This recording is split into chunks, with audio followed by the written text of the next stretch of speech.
I started, of course, a while ago, and in fact, I was really attracted by clothes in the first place, and mainly by clothes that can change your appearance. I think for me it's a challenge to rethink beauty all the time, and for me it's very important, despite the fact that I'm working sometimes with very extreme types of beauty, to try to recreate a kind of balance and a kind of aesthetic. It's very important, and it's not only about experimenting and changing. It's also about trying to rethink and creating new aesthetics. I call the exhibition "Dream the World Awake," and that's a little bit the vision I have on fashion. And at one side, I want to let people dream and create dreams, but I also want them to think about our society, about our world, about our person, about everything, in fact. And that's this two things I wanted to bring together. And that's also how I'm working on my collections. At one side, I'm somebody who wants to dream and go fly away, in fact, but on the other side, I'm also very down to earth, and I want to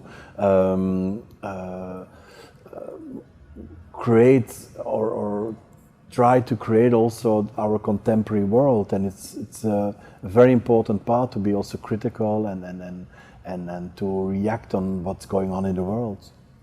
The reason why I choose to work in men's fashion, in fact, because I do make also women's looks and silhouettes in the collections, but I always choose to present my collection in the Men's Fashion Week in Paris, because I think it is one way or another more interesting, and it's more interesting to push their boundaries, because it is, I think, more difficult to keep the balance right. And that makes it for me very interesting, because at one side I want to push it forward, but on the other side I also want to keep it perfectly in balance, at least according to me. I know that even for other people sometimes they don't get it, or it's out of balance, or it's like extreme and controversial. But I mean, for me, at the end, it should be perfectly in balance.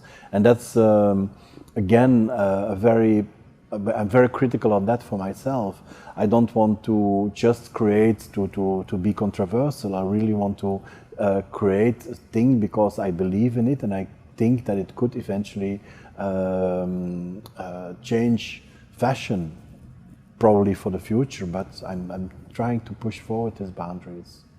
Yeah, it was a huge job to choose all the pieces for the exhibition, because one way or another, I from the beginning, I kept all my pieces. So I have a huge archive, and which is sometimes very difficult to handle because it's stocked everywhere in all different places and boxes.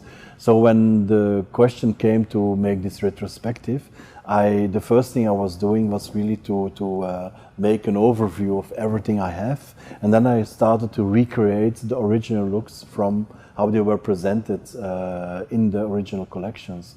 When I saw it all coming together, it looked like one big collection, because it was created over 30 years. But I mean, if you see them all next to each other, and it's nothing is chronologically, it's just everything is mixed up.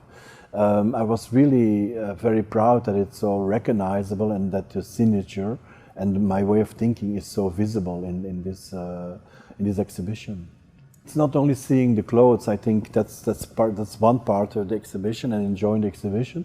But for me, it was also very important to show my way of working, and that's why we created the big wonder wall, we called it, where it's in fact based on my scrapbooks. I'm making scrapbooks which are putting together all images I'm really fascinated by, I'm inspired by, but also words and even slogans and sayings, and that I wanted to have also in the exhibition. And then on top of this wonder wall, we were presenting, I'm presenting ethnical objects, also objects from artists I'm inspired by.